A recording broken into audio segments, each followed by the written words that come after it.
Hello, my name is Anna Błasiak, And my name is Rosie Goldsmith. and we are the hosts of the Polka podcast on Polish books in English. Every 2 months, we'll be bringing you topical news, views, and interviews and sharing our excitement over this new golden age of Polish literature in translation.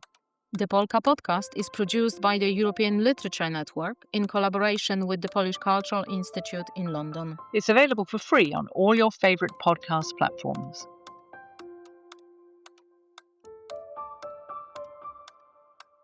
Welcome to our very first Polka podcast. Now, you may well be wondering who we are, why, what, where, and how. First of all, unbelievably, there has not yet been a podcast dedicated to Polish literature in English translation. So here we are to change that. Today, there are so many impressive Polish books and translations that we feel the time is right. Those of you familiar with the Polka blog over on our European Literature Network website will know that my co-host Anna is a Polish-British poet, translator, and champion of Polish literature. She's also the head of literature at the Polish Cultural Institute in London. Now, very well qualified, I'd say.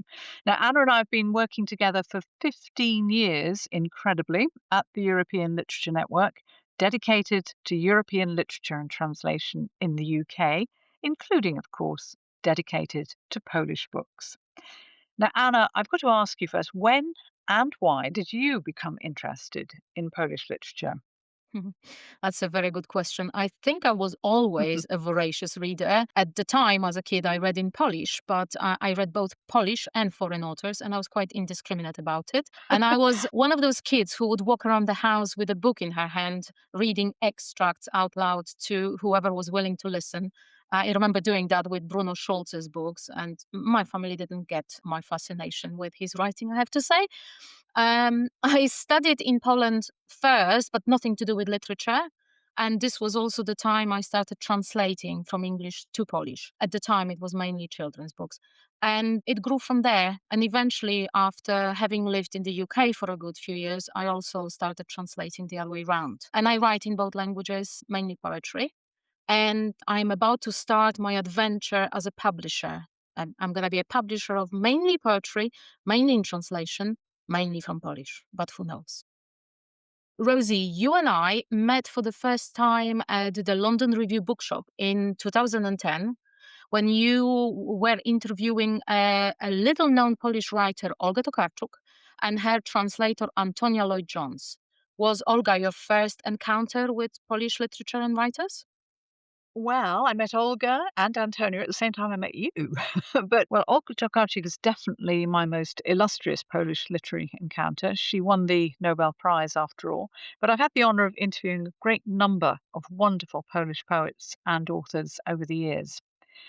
As you know, Anna, I was a BBC presenter and producer for 20 years before setting up the European Literature Network, working all over the world for the BBC. My first Polish literary love was actually the great journalist Ryszard Kapuscinski. His exceptional reportage and literary style were an inspiration for me. So when I first visited Poland for BBC Radio in October 1989, it was as a journalist, and I was incredibly lucky to witness Solidarity or Solidarność and Poland's reforms and revolution, meeting journalists like Adam Michnik and Helena Wojciewo, and even Andrzej Wajda, the great director, appeared briefly in the newspaper offices of Gazeta Wyborcza. So I'm therefore co-hosting this podcast with you in my role as a journalist and broadcaster, as a European literary specialist, and mainly perhaps as a curious outsider. I look forward very much to learning more about Polish literature from you and from all the great interviewees we've got lined up for the Polka podcast. As our first show coincides with both the London Book Fair and the Polish Film Festival Kinoteka, we thought we'd make the most of this serendipity and shoot for the stars of both books and screen. We'll be discussing the literary adaptations of Nobel Prize winning author Olga Tokarczuk's work, as well as the centenary of Poland's father of cinema, Andrzej Wajda, who filmed several great Polish novels. What we really want to discover is what is unique about Polish film history and how popular and successful these literary adaptations are. The biggest name in Polish literature is also a big name on screen. You've heard her name mentioned several times already, Olga Tokarczuk. It's hard to under or overestimate Olga's importance in Poland and around the world. She was born in Western Poland and today lives in Lower Silesia near the Polish-Czech border. And location is really important to her work. She studied psychology and worked as a psychotherapist before becoming a full-time writer. She's been writing poetry, short stories, and novels for over 40 years. 6 of her novels are in English, and there are about 200 different translations of her work published worldwide. Her English translators are themselves pretty famous: Antonia, Lloyd-Jones, and Jennifer Croft. In 2018, Olga was awarded the Man Booker International Prize for her novel Flights. The same year, she was awarded the Nobel Prize in Literature. As well as Flights, her novels in English include Primeval and Other Times, Drive Your Plough Over the Bones of the Dead, The Books of Jacob, and Empusium. It's hard to sum up Olga's writing, but for me, I will sum her up in this way. I see her as exploring mystery, myth, metaphor, and the meaning of life. And do excuse the alliteration. Olga is simply magnificent. Now, Anna, 3 of her books and stories have ended up being filmed. Just quickly, what are they? What are their names? So the first one was żurek, which was made in 2003. Żurek is a name for a Polish type of soup made with fermented flour, like bread starter, used to flavor the soup. And this film was directed by Ryszard Brylski, and it was based on a short story of the same title from a collection called in Polish Gra na wielu bębenkach. Then in 2017, Agnieszka Holland and her daughter Kasia Adamik directed a film based on Olga Tokarczuk's Drive Your Plough Over the Bones of the Dead. And the film was called Spore in English, or Pokot in Polish. And the latest one is one which will actually have a premiere in this country, in the UK, very, very soon. And it's called Winter of the Crow. And it's also directed by Kasia Adamik. And it's based on a different story from the same collection as the first film, Żurek, over 20 years ago. So you've seen the film Spore, the film based on Drive Your Plough. Tell us about it, Anna. First, I'll maybe talk about the title, the Polish title, the term pokot. I've never heard of it before. I've seen the film and Googled it actually. It's a hunting term and it refers to the count of wild animals that have been killed during a hunting session. The English title, Spore, refers to the traces and tracks left behind by the hunted game. They're both good titles, aren't Yes. they? Both good titles, yeah. But they kind of go in opposite directions, and I quite like the tension that's created there. The film is set in a remote mountainous region of the Kłodzko Valley in southwestern Poland, and the main protagonist is this eccentric elderly woman, Janina Duszejko, who lives there with her 2 dogs. And one day, the dogs disappear. And she suspects her neighbor, called Bigfoot, who is a notorious poacher and sets traps for animals. She suspects him of the killing of the animals. But then the story goes in wider circles when she attempts to interrupt a local hunt in which a lot of important people in the area take part. Now, the local police chief is found dead in the woods, and he died from a blow to the head. And there are animal tracks near the body. In the summer, our protagonist, Duszejko, meets Boris Schneider, who is a Czech entomologist, and he discovers another important person's body in the forest, and the body has been there for months and hasn't been discovered by the police. So the dead bodies of local people keep appearing. There are links to animals, wild animals, and we actually don't know what happened, who did it, who is the killer. So would you describe this as a thriller? How would you describe this film?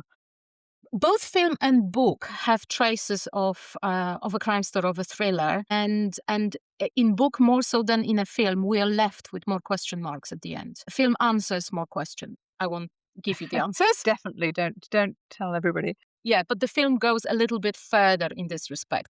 But I think what Olga Tokarczuk did when she was writing this book, she decided to use a costume of a thriller or of a crime novel and create a literary novel within that framework. And I think she's done it brilliantly. It's not necessarily an easy thing to do.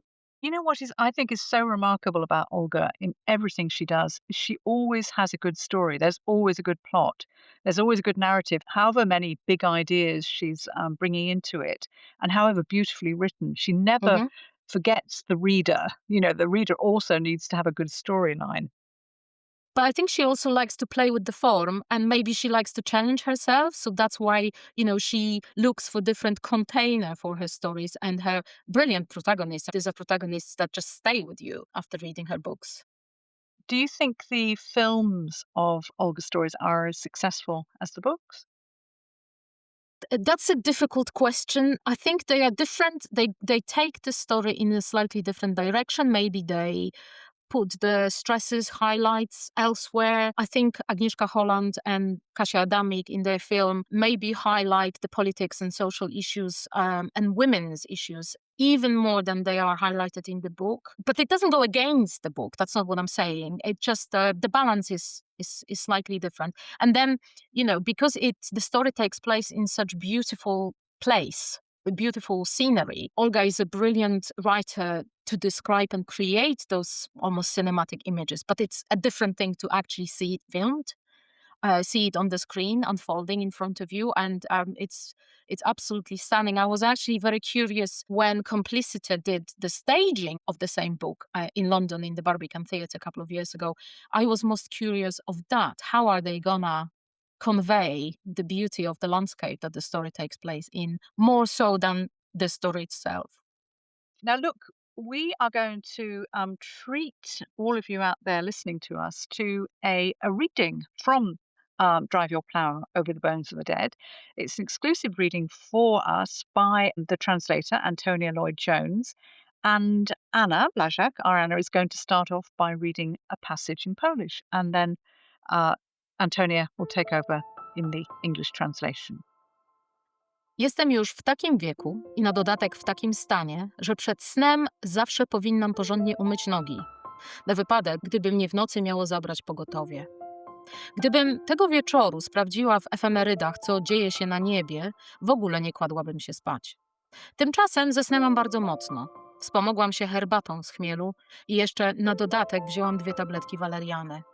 Dlatego, gdy w środku nocy zbudziło mnie dobijanie się do drzwi, gwałtowne, bez umiaru i przez to złowróżne, nie mogłam dojść do siebie. Zerwałam się i stanęłam przy łóżku, chwiejnie, bo rozespane, rozdygotane ciało nie mogło przeskoczyć z sennej niewinności w jawę. I am already at an age, and additionally in a state, where I must always wash my feet thoroughly before bed, in the event of having to be removed by an ambulance in the night. Had I examined the ephemerides that evening to see what was happening in the sky, I wouldn't have gone to bed at all. Meanwhile, I had fallen very fast asleep. I'd helped myself with an infusion of hops, and I also took 2 valerian pills. So when I was woken in the middle of the night by hammering on the door, violent, immoderate, and thus ill-omened, I was unable to come round. I sprang up and stood by the bed unsteadily because my sleepy, shaky body couldn't make the leap from the innocence of sleep into wakefulness. I felt weak and began to reel, as if about to lose consciousness. Unfortunately, this has been happening to me lately and has to do with my ailments. I had to sit down and tell myself several times, I'm at home, it's night, someone's banging on the door. Only then did I manage to control my nerves. As I searched for my slippers in the dark, I could hear that whoever had been banging was now walking around the house, muttering. Downstairs in the cubbyhole for the electrical meters, I keep the pepper spray Dizzy gave me because of the poachers, and that was what now came to mind. In the darkness, I managed to seek out the familiar cold aerosol shape, and thus armed, I switched on the outside light, then looked at the porch through a small side window. There was a crunch of snow, and into my field of vision came my neighbour, whom I call Oddball. He was wrapping himself in the tails of the old sheepskin coat I'd sometimes seen him wearing as he worked outside the house. Below the coat I could see his striped pyjamas, and heavy hiking boots. "Open up," he said. With undisguised astonishment, he cast a glance at my linen suit. I sleep in something the professor and his wife wanted to throw away last summer, which reminds me of a fashion from the past and the days of my youth. Thus I combine the practical and the sentimental. And without a by your leave, he came inside. "Please get dressed. Bigfoot is dead." Thank you to Anna for the Polish and to Antonia for the English. Now, the two other films based on stories by Olga Tokarczuk, which we mentioned briefly, are not yet as well known, but we'd like to recommend them anyway. There's Jurek, which was produced in 2003, and that was directed by Ryszard Brylski.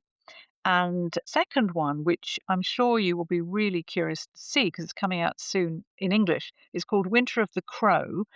And it's a thriller, and it's directed by the daughter of Agnieszka Holland, who we've been talking about. It's based on the short story Professor Andrews Goes to Warsaw by Olga Tokarczuk, and it stars Leslie Manville and Tom Burke. And the story goes like this. There's a visiting British academic, who's Leslie Manville, and it's Cold War era Warsaw as the country enters martial law in 1981. Now, she witnesses a student's murder by the secret police and herself becomes a target as she runs through the city's streets, forced eventually to stop and to take a stand. Now, the cast includes Polish and British actors, and it's a real co-production with funding from the Polish Film Institute and the UK Global Screen Fund. Anna, just to round off this section about Olga Tokarczuk and her books on screen, what is it, do you think, about Olga's writing that translates so well into film? I think it's because she creates often quirky stories with very strong, very interesting characters. And then there is the sprinkling of philosophy. Sometimes there is magical realism. These are not your standard, straightforward stories. It's not about the events as such. There's more. And also, whenever I read her books, I find them quite filmic, quite cinematographic. So, if you get that impression when you're reading her books, you might naturally want to see those stories adapted to the screen and maybe I confront feel I your feel own I'm missing imagination. out. Yeah, I feel I'm Yes. really missing out because I haven't seen them, and you're absolutely right. She is so filmic in the way that she Mm. writes. Does she actually write the screenplays? Sometimes, but not always. So she co-written Spore together with Agnieszka Holland, but the other two adaptations, no, she wasn't involved. I think it probably depends on the particular case and who she's working with. Now, I am a major Olga Tokarczuk fan. I think you can hear that. You know that already. You've known me long enough. But is she as revered in Poland as she is by people like me and across the UK and internationally? I think Olga Tokarczuk's position in Poland and in Polish literature scene is complex because she is very outspoken on a lot of subjects. She can be quite controversial. It also coincided with political changes in Poland, so she's not always the most favored writer by people in power, by the authorities, but she is quite widely read.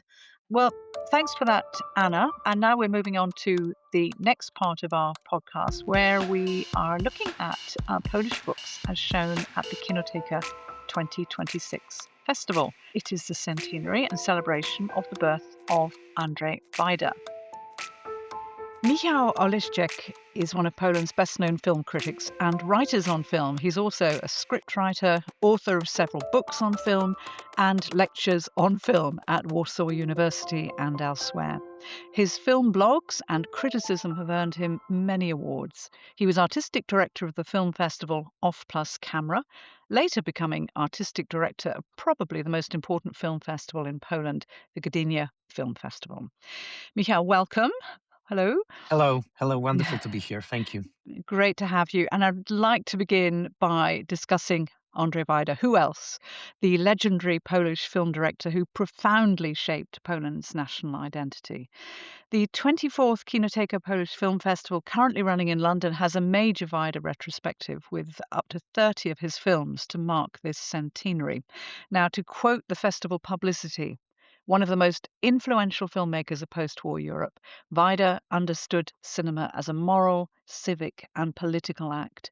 His films confront the defining experiences of the 20th century: war, occupation, totalitarianism, and the struggle for freedom. Michał, how do you rate Andrzej Wajda?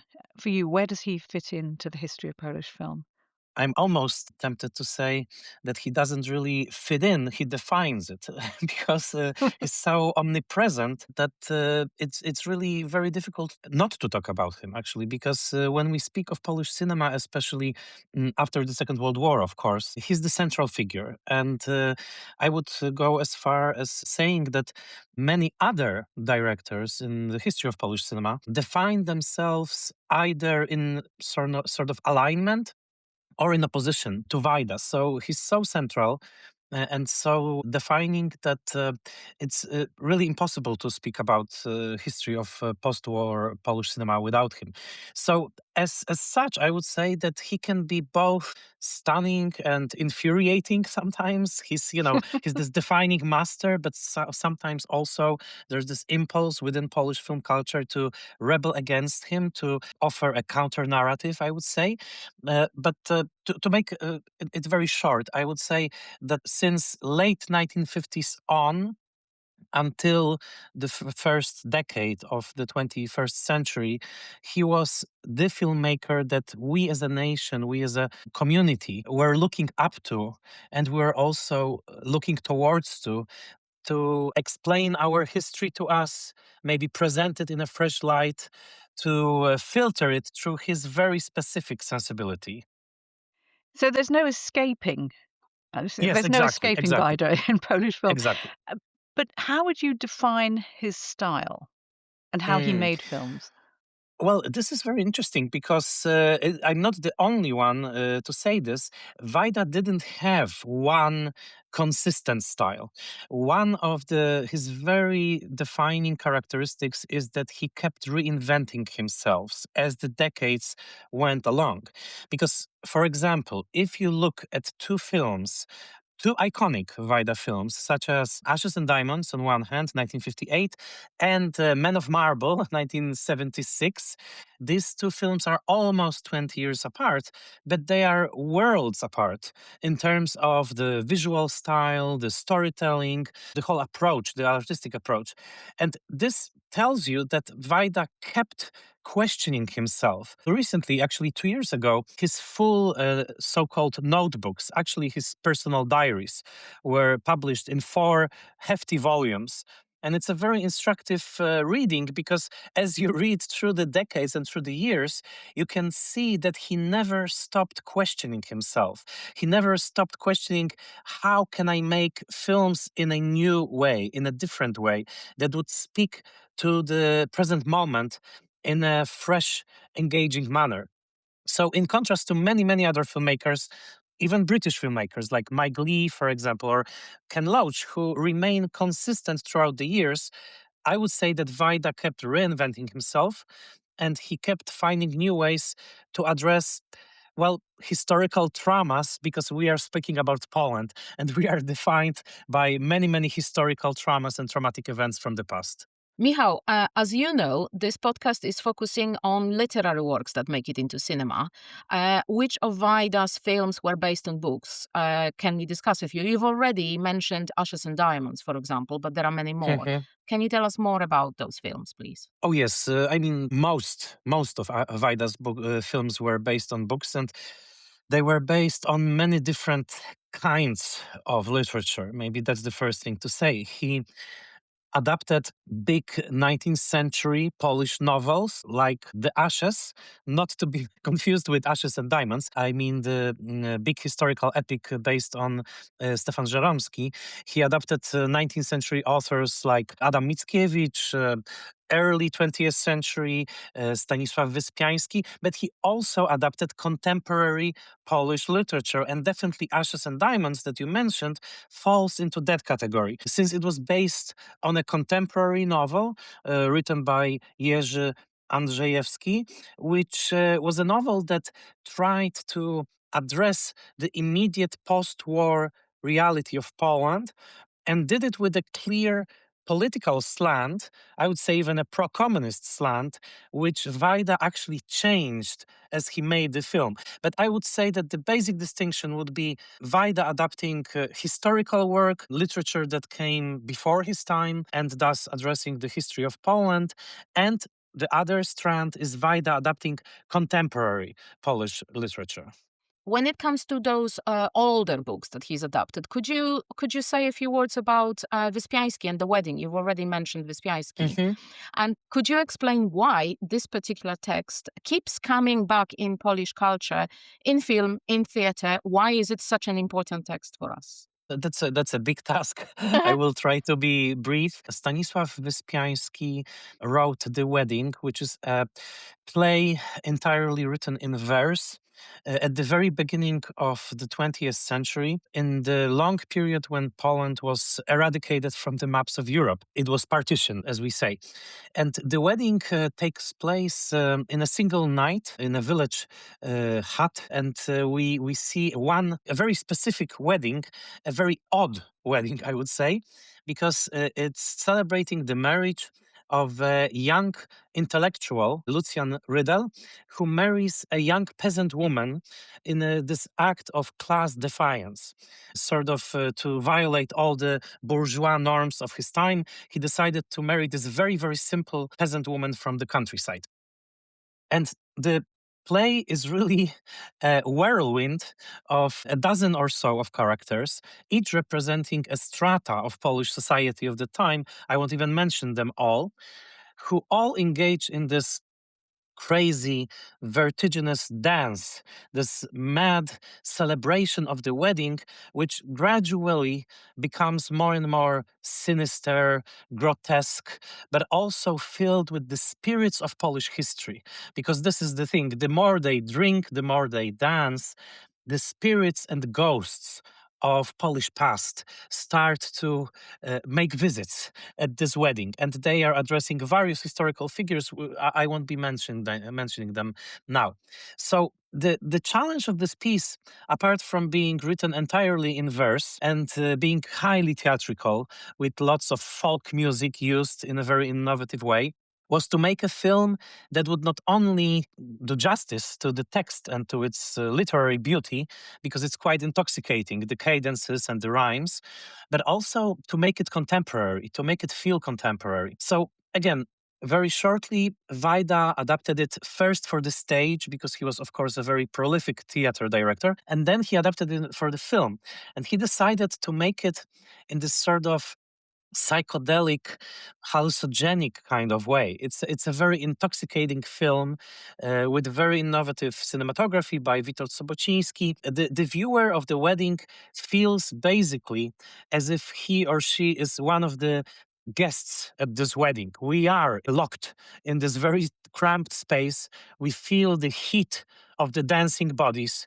We feel the crowd. We feel the competing worldviews. We feel the growing resentment between the various groups that are represented at the wedding. And in a way, we cannot escape. We are trapped in the wedding, just like those characters are trapped in the cycle of Polish history, which is always torn tragically between independence and losing of freedom, between equality and harsh mutual violence. So, not to make it sound too complicated, I would say that it's a film that traps you inside of Polish mindset, which can be very fascinating, but it can also be at times quite troubling. Michał, I think you're as lyrical as Wajda in the way you describe these films. It's fantastic to listen to you. And I'd love Thank you. you to talk briefly about a couple of other films which really interest me, Maids of Wilko, and then the other one, Rough Treatment, which is based on a Ryszard Kapuscinski character, I think, and it's somebody who really interests me. So maybe if you could just tell us a little bit about Wajda's treatment of those stories. Yes, this is a much simpler task. I'm happy to hear it. Yes, Maids of Wilko, made in 1979, is an Oscar-nominated film that Wajda made based on a short novel by Jarosław Iwaszkiewicz. And Wajda adapted several of Iwaszkiewicz's work throughout the years. Iwaszkiewicz was a writer who, especially in the pre-war era, was famous for his gentle, very impressionistic, very sensual stories that more often than not focused on the lives of the Polish landed gentry, which was, of course, destroyed by communism. And so we are in the world of country manors, very refined characters, upper class. We are in the world of discreet feelings, but also very, very fervent carnal desires, which are always muffled. They are always repressed. They are always in the background. Iwaszkiewicz was bisexual, and his stories are filled with desires of all kinds. And Wajda, in adapting Maids of Wilko, adapted his perhaps most sensual story in which a man on the verge of the midlife crisis revisits a manor, and he revisits the titular Maids of Wilko, young women whom he knew in his youth when he was visiting this place 20 years before. And each of the maids, even though some of them are married by now, represents a different shade of feeling, of carnal desire, of love. Some of them are purely sexual presences, some of them are very spiritual. Some of them still suffer because of his rejection years before. And the film is an extremely delicate, very painterly portrayal of this small group, really apart from the world, trapped in their own memories, desires. I would say it's very close to a British film like The Go-Between, something like that. Very, very sensual period piece. And Rough Treatment is a different beast altogether, because this is a very contemporary film made in 1979, which is not an adaptation per se of any one book, but as you mentioned, it's based very loosely on a real character from a Polish literary scene, Ryszard Kapuściński, an extremely widely known and well-established writer of nonfiction, of reportage, who mostly covered various Cold War hotspots, let's say, throughout his career. In Rough Treatment, which was written by Agnieszka Holland, by the way, Zbigniew Zapasiewicz plays a character loosely based on Kapuściński, a celebrated man of letters, a clear authority in his field, a man who feels absolutely in control of his career, of his life, who is internationally recognized. He's extremely self assured. And yet, the film is about the unraveling of his world. Slowly, bit by bit, his life is completely falling apart. His marriage is crumbling. His professional situation becomes very precarious. He starts to see that his life was actually based on a very, very feeble foundation, and that he doesn't really have the one thing that he needs in his life, which is trust. He cannot trust anyone, and no one really trusts him. And it's a very, very strong piece. I would say that probably one of the underappreciated gems of Wajda's career. And yes, it's also connected to Polish literature, because everybody who was watching it in the late 70s knew this is sort of a Kapuściński character. But I would say it also works if you imagine a different writer, different successful writer in the main part. I mean, if we think of how many films Vida made, we'd be here obviously for hours and hours discussing all of them. But it's really fascinating to me that, as you say, so many of them were based on books. And I wonder, in fact, did Vida himself write novels and short stories? I know he, wrote plays and directed plays and so on. And he wrote Well, this journalism is this too. is a fascinating question, because actually he never wrote. I mean, the only thing he wrote were those journals, and he was never his own screenwriter. That's the thing. And many people say that he organically fed off collaboration with other people. He always needed another mind in the room. He also said that he lives off collaboration, that he loves the energy of people. He loves clashing against different energies of people. And he never wrote a novel. No, he never wrote any stories. Of course, he was a painter. He was a trained painter. So there are some paintings that he made. But no, he was not a man of letters himself, which is an interesting paradox, I would say. Did Andrzej Wajda win any Oscars? He was nominated for several Oscars, I think four. He never won in a competitive category. However, he did receive an honorary Oscar, a Lifetime Achievement Award in the early 2000s, which was poignantly presented to him by Jane Fonda, an actress known for her civic minded activism. And she also made a point in her Oscar speech of stressing how consistent Andrzej Wajda was in supporting freedom and democracy across the decades, even when it sometimes put him in peril in Poland. So yes, in the early 2000s, he did receive the award. Are there any films of books that we haven't mentioned that we absolutely must talk about with regard to Andrzej Wajda?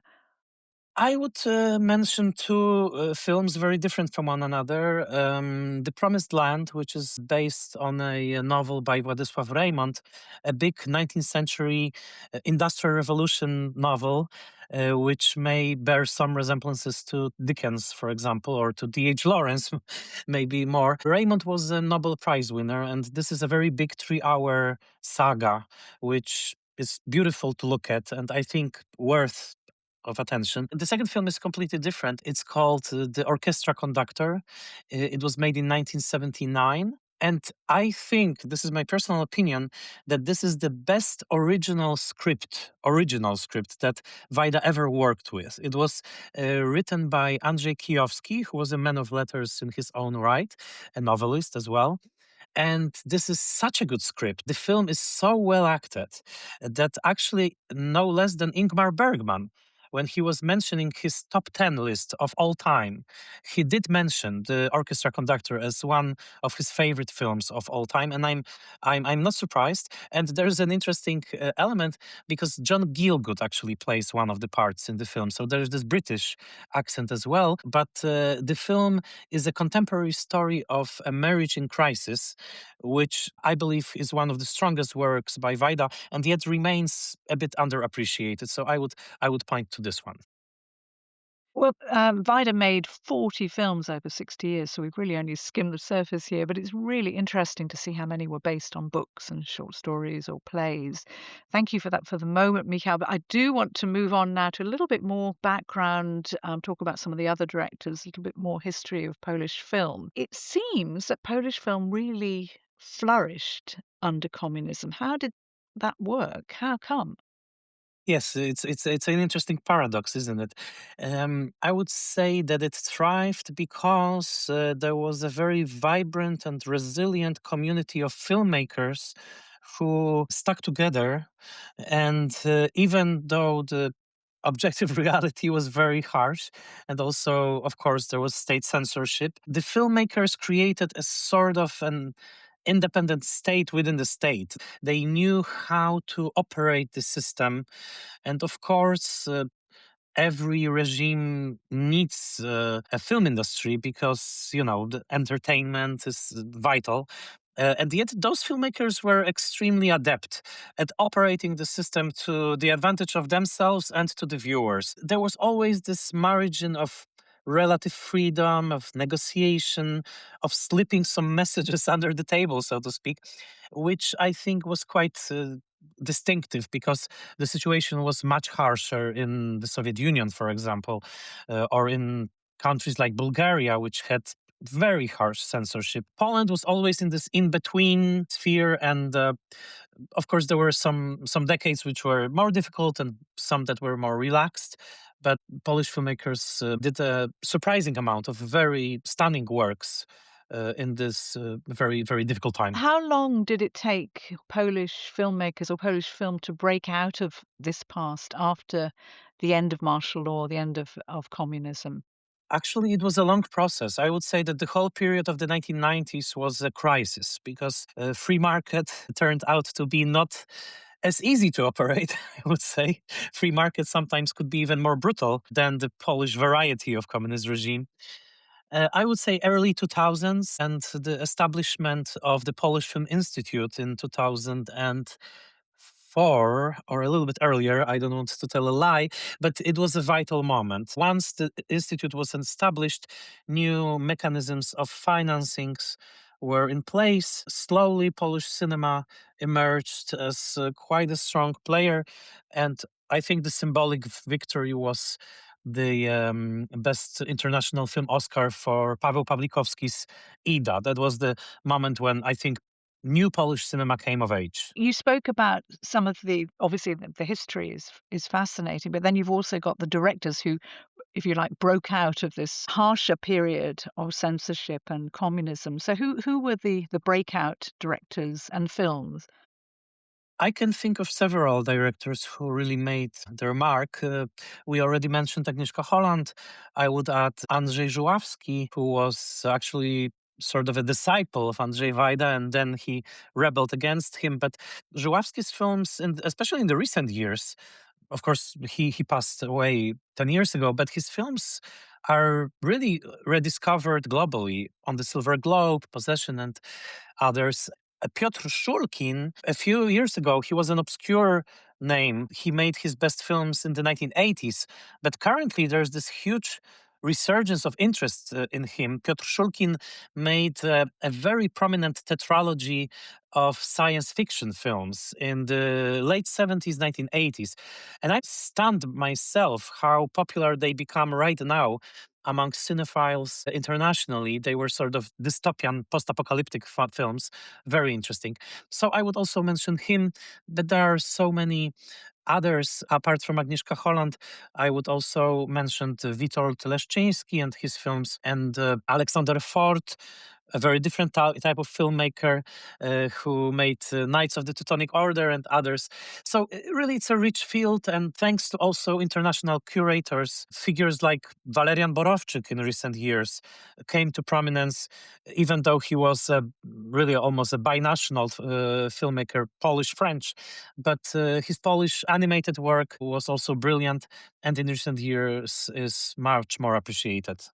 So just that I want to show off my Polish pronunciation, I'll throw in a I'm couple more loving and it. just It's perfect. you're very kind. I've had a good teacher with Anna.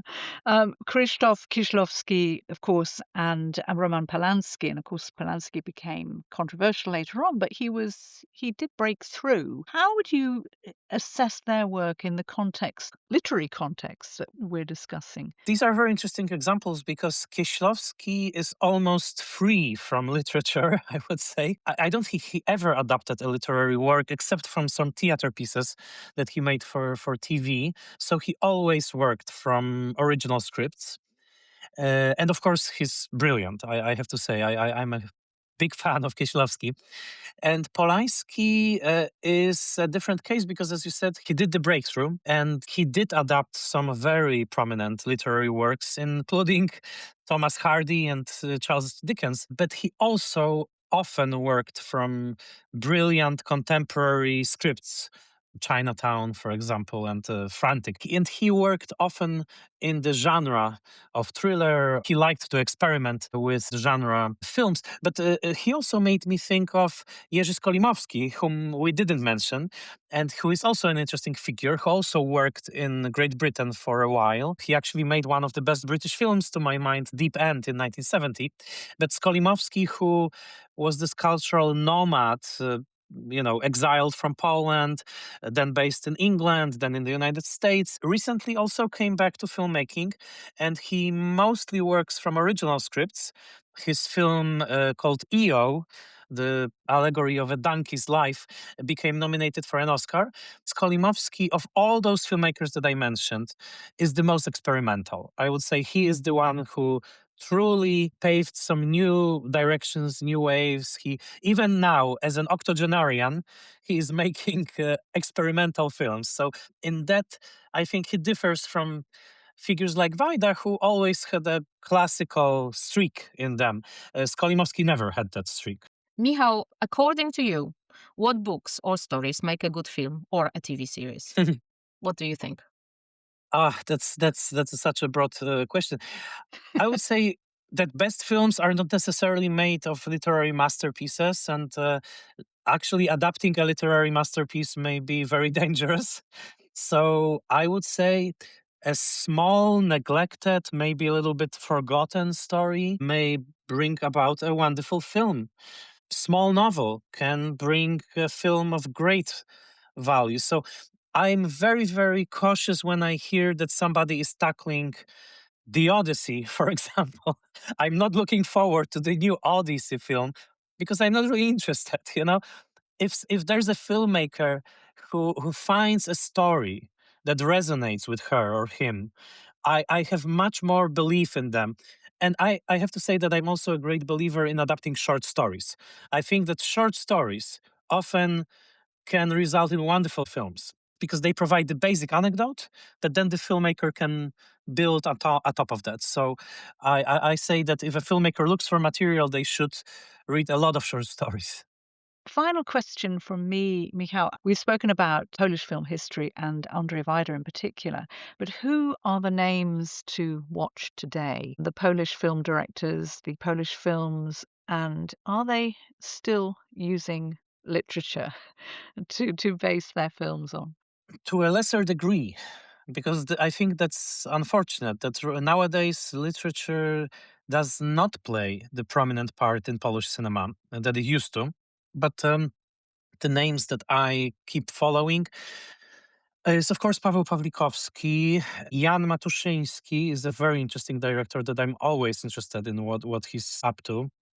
Jan Komasa, of course. Agnieszka Smoczyńska, who actually is a sort of a disciple of Agnieszka Holland in many ways. She made the famous vampire mermaid musical The Lure, which I highly recommend. And there's one more name which is not yet, I think, prominent. This is a young director called Aleksandra Terpińska, who I think is something of a genius. And I'm waiting for her next film because she adapted a short book in verse written by Dorota Masłowska called Other People. And the film, because of COVID, it had this bad luck. It was made right before COVID, then COVID completely destroyed the distribution. But I think it's one of the best Polish films of recent years. Other People, it's completely spoken in verse, like The Wedding, and it's a portrayal of contemporary Warsaw, which is really witty and biting and very, very funny. So Aleksandra Terpińska is a name that I would write down and follow because I think that she's really brilliant. What a recommendation. Just fantastic. Thank you. Michał, thank you so much for this wonderful introduction you. to Wajda, but also to Polish film more widely. Thank you for joining us in the studio. And if you'd like more information about Kinoteka Film Festival, do check out their website, which is kinoteka.org.uk/program. Wonderful. Thank you so much. And I definitely will. And I'm always very happy when Polish films are presented in the UK. It's really wonderful. So thank you so much. In this section of the Polka podcast, we'd like to interview some of the most influential people in Poland's book world, and we'll be bringing you a whole range of great interviewees over the next few months. Today, as we're focusing on books in film, we're delighted to welcome Ewa Bolińska-Gostkowska, head of foreign rights and a senior editor at ZNAK, one of the most established publishing houses in Poland. Ewa is a powerhouse of the Polish book world. She's a culture manager and instrumental in promoting literature and reading. She's directly involved in bringing books to the screen. Ewa, welcome. You're in Krakow, I think. Yes, hello from Krakow. Hello from ZNAK. It's really great to have you with us, Ewa. Now, to begin with, could you please give us a quick overview of what's happening in publishing in Poland at the moment? Is it a good time? Who are the authors you're publishing? Just give us a rundown of what you're up to at the moment. And how many hours do we have? Like 5 hours, 6 hours? Okay, it's like Polish publishing in 90 seconds. Okay, so Give it a go. give it a go. Okay, start. So basically, publishing in Poland is doing very well. I'm talking generally about what's going on in the Polish book market. So I think that what is most distinctive about the Polish book market is that we publish basically everything, the variety of books, literary fiction, literary nonfiction, commercial titles, comic books, books for Poetry. children, poetry. Yes, absolutely. Nonfiction is really doing very well in Poland. It's a very broad notion.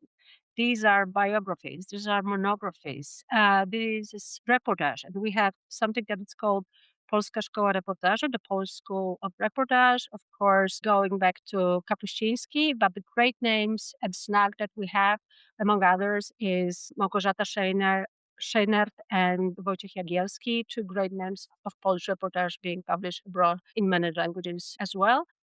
And you asked me about the strongest titles we have at ZNAK. So I think that apart from, of course, our literary master, Wiesław Myśliwski, who is being published in so many languages for so many decades, the latest one is the American premiere of The Needle's Eye that was recommended by Financial Times.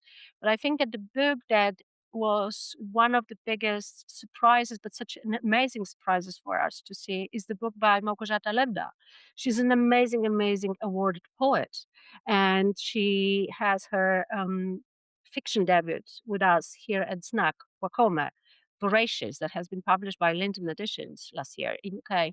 And it has been already sold to 14 languages.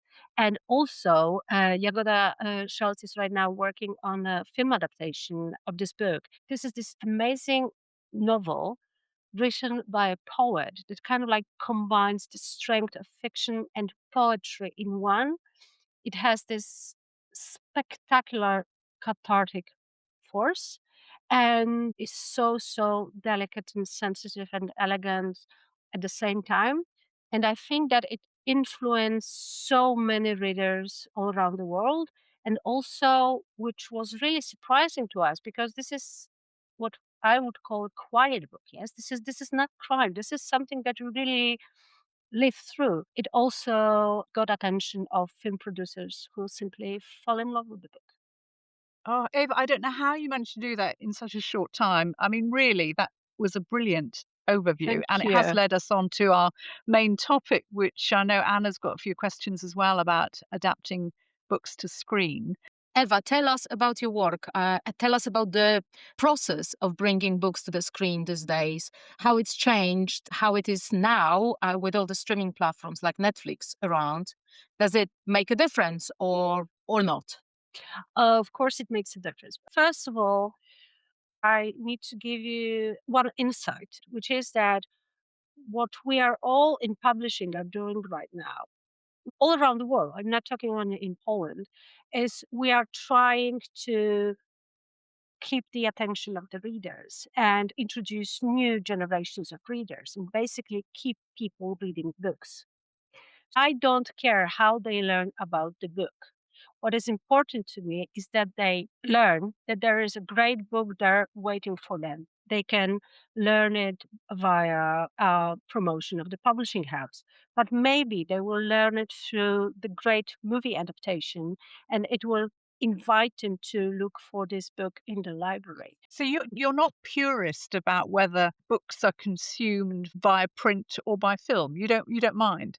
I have absolutely no problems approaching Netflix, HBO, big streamer companies or television to tell them, guys, I have a great book and you can make a great TV series or a movie based on the book, and it may reach the wide audience, the world audience, not the Polish one.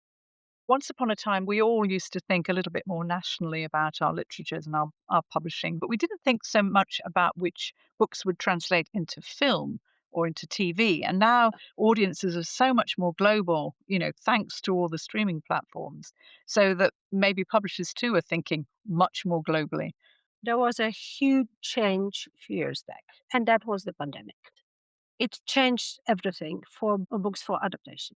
I think that before the pandemic, books obviously were considered as one of the sources of great ideas for adaptation, but it was just one of the few.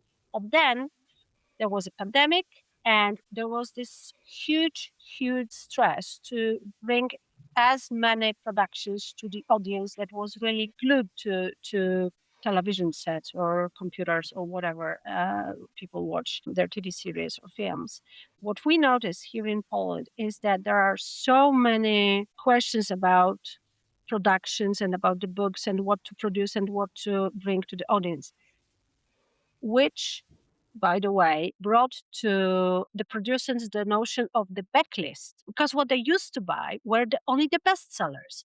And I've been telling them, please stop looking at the bestsellers list, because bestsellers list is obviously not only, but it's basically quantitative. It's how many titles were sold. It's not necessarily the best book that is on the bestsellers list, not the best story, not the best plot. If you think in those terms, look at the backlist, look at the classics. And isn't that what we actually see? Right now, everyone is discussing Emily Bronte. I haven't seen the movie yet. I just saw the commercial and I was just like, that's the book I've read. Oh, that's interesting. I think Wuthering Heights, the film, differs quite a lot from Wuthering Heights, Oh, the book. that's a very nice way of putting it. But you know what I mean? Can you imagine that kind of promotion of Emily Bronte? Like everyone is talking about it. So this is what I said before. I don't really care how people learn about books. But a few years back, there was a report by one of the British institutions. And what this report showed was that if you link film with the book, they both sell better. Which is why, of course, so many writers also want to write for TV and film, don't they? Which I is mean, a huge mistake. Can you expand on that, please? Yeah. And this is not my idea. These are not my words. This is actually something that one of my colleagues, an amazing producers with a huge experience, this is something she said some time ago. Writers should not think about film adaptation when writing a book. If you want to write for a movie, write a script. Go and learn how to write a script.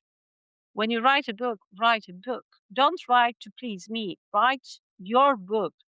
If I want to adapt it, I will find a way.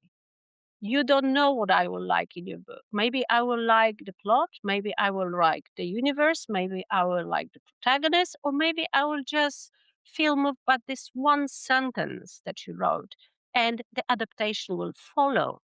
Do not write a book thinking about the adaptation, because the market, it changes so fast. Now we like this, in 5 minutes we like something else. Now we go after this emotion and then we go after that emotion. Please just ignore it, just forget about it, just do your thing, write your book, the best novel you can write, and then it's my work to adapt it. We had this amazing event which was called War to Picture, and we have another great event in Warsaw, annual event. It's called Film the Book, where all the film producers and the representatives of publishing houses meet for a one-day seminar of pitching and talks and discussions. And this is really, really like a hub for adaptation in Poland. And this is one of the occurring subjects, whether writers should be script writers. I remember Jakub Żulczyk, amazing Polish writer, who's also a script writer, and he said that this is something totally different. I needed to learn a new craft. If one is an author and think that he or she can write a script, no, they can't. It's a totally different way of thinking about the text, about the plot, about everything. So what I want to say is that I think that those books that are written really from the soul, just to make the best literature possible, they have the biggest potential for adaptation. Why? Because they bring you value. They bring something new. They don't follow the patterns. They don't follow the algorithm. They don't follow what's on Netflix or HBO. They just bring something new. And from my experience, when I ask my fellow colleagues in film industry, guys, what you looking for? We look for something special. Bring them something special. When you look at the bestsellers list in Poland, you would be surprised by how crime is popular. Crime in Polish, whether translated or by Polish authors, is spectacular and is being adapted. And this is always a huge success. There are just so many viewers. But just to interrupt, Eva, is it adapted in a different way, say, compared with American adaptations of crime and thrillers? Because that seems to have, dominated the market for so long. I think that people are or have been slightly tired of this way of telling stories. And do you remember the Nordic crime? Nordic crime was different. It was different pace. It was much more quiet, peaceful. I would say scary as well, but it had this retelling of noir detective like vibe. So I would risk a statement that crime is actually something you design for your audience. Polish crime is really popular in Poland. It takes place usually outside the big cities, somewhere in the outskirts, and it's pretty grim and it's pretty violent. You would say everyone will be reaching for crime because crime is most popular. It's true, but only partially. The producers of The Peasants reached us about Bebechy by Adam Mirek. I was really surprised. It says more about my incompetence because it wouldn't cross my mind that I could approach a producer like that made Peasants with a scientific book for children with illustrations. I haven't seen anything like that before. And that was exactly the reason why they reached me because they said, Eva, this is such an amazing book. Yeah, of course, it's also sold in 150,000 copies and was a huge bestseller in Poland. But this book is written by this amazing author who has a PhD in science, and he's just so good in sharing scientific knowledge to kids and to parents, including myself. And he has this sense of humor and way of storytelling. And they are working on this production together, and they are working on animation. And do you think that they are going to approach only Polish audience? Absolutely not. They want to make this great scientific animation for kids that kids will just fall in love with. Generally, do you think that Polish film adaptations are best known for a particular genre? I mean, you've mentioned children's, you mentioned crime, and of course, you had the literary classics. And, we've been talking about Andrzej Wajda and so on already, and Olga Tokarczuk and some of those adaptations. But what about, for instance, comedy or romance? Are there any other genre that Poland's particularly good at? There are no restrictions. It's like whatever people want to see, and trying to guess what they want to see right now is like the most difficult part. But the biggest film productions right now in Poland, whether based on literature or not, is nonfiction. Heveliusz, the tragedy of Heveliusz, this was not based on the book. Of course, many books, nonfiction books on the tragedy of Heveliusz followed the production because this is also something also that I think we should mention that it goes both ways. We have books that are being adapted, and when we know that there is this huge adaptation coming, the publishing market always reacts to that. So we have many great books being published at the same time. This mechanism, it's like a clock mechanism. So internationally, I would say The Peasants. Of course, 365 Days. This was very spicy romance that I think many people have seen. Well, when you mention movies like Andrzej Wajda, this is like classic. So all film lovers, they simply know those movies. But one of the best to my knowledge when I spoke with the producers, do you know the novel Znachor? No. Anya, how would we translate Znachor to English? It's like Healer. so this is this amazing novel by Dołęga Mostowicz. This is also literary classics. So everyone in Poland read it. And there was a very well-known movie based on the book, which was made years ago, like decades ago. So they made a new version of Znachor, totally different vibe, different sensitivity.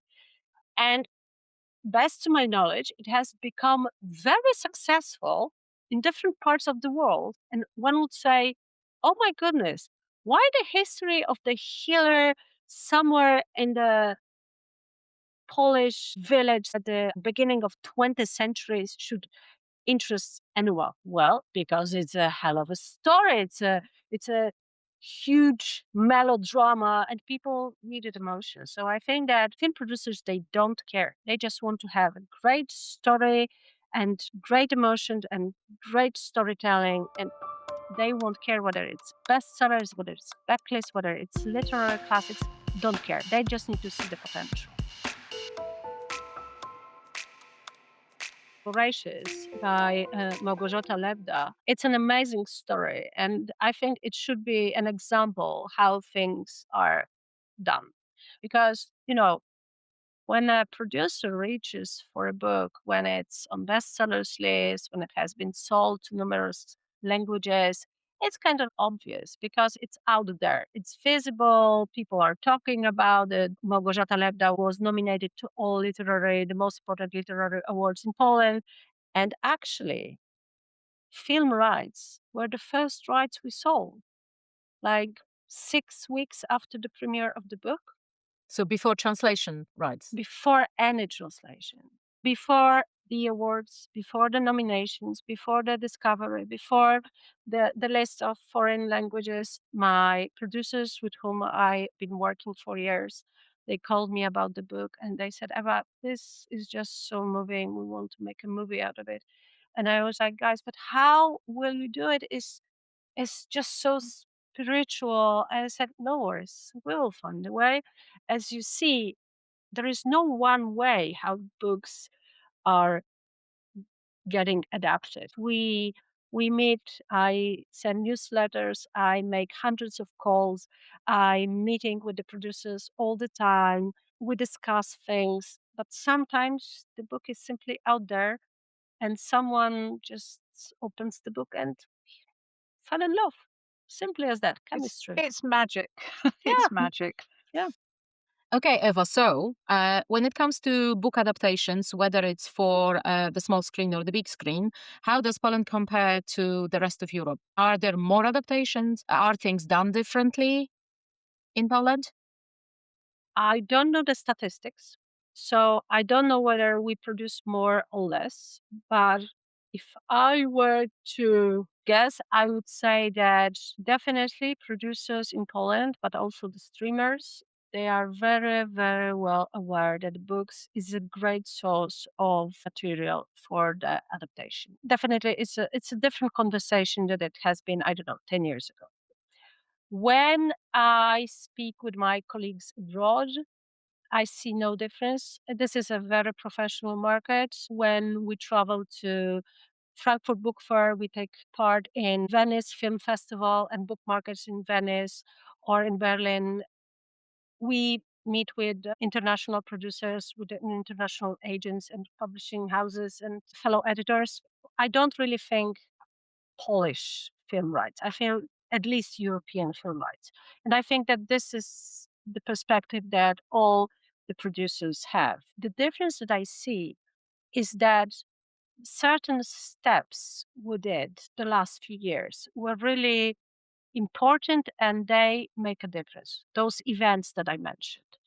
Film the book in Warsaw, Water Picture in Krakow. We are actively approaching the film industry, and film industry is actively approaching publishing industry. We really want to meet, we want to discuss, we want to have a conversation. So we see that we have a goal. We have a common goal to achieve. And once you start building that, I think it's a huge step forward. And I think it's absolutely important to build such a network. We have this network in Poland. Of course, we also have our problems, but we know how to solve them. Amazing. Ewa Bolińska-Gostkowska, thank you so much for talking Thank to us you. about book adaptations in Poland, where we are Thank now, you. what's coming, and how it all happens. Thank you so much. I think that I scratched just the tip of the iceberg, but I will leave you to the iceberg then, but in a good way. Please, no Titanic here, no Titanic. We hope you've enjoyed our very first Polka podcast. You can find more information on our websites under the heading The Polka Podcast, that is eurolitnetwork.com and instytutpolski.pl. You can also find these details in the podcast notes. Make a date with the Polka Podcast every 2 months. we'll be bringing you the best of Polish writing in English. The prose, poetry, non-fiction, reportage, children's literature and graphic novels. All those Polish books you need to know, as well as all those Polish books we hope will be translated into English. Join us again, same time, same place, for our next episode when we focus on the festivals and events showcasing Polish writers in the UK. Our guest will be the upcoming star Małgorzata Lebda, appearing this May at the European Writers' Festival at the British Library in London. Thanks for listening. So goodbye for now from me, Rosie Goldsmith. And from me, Anna Błasiak.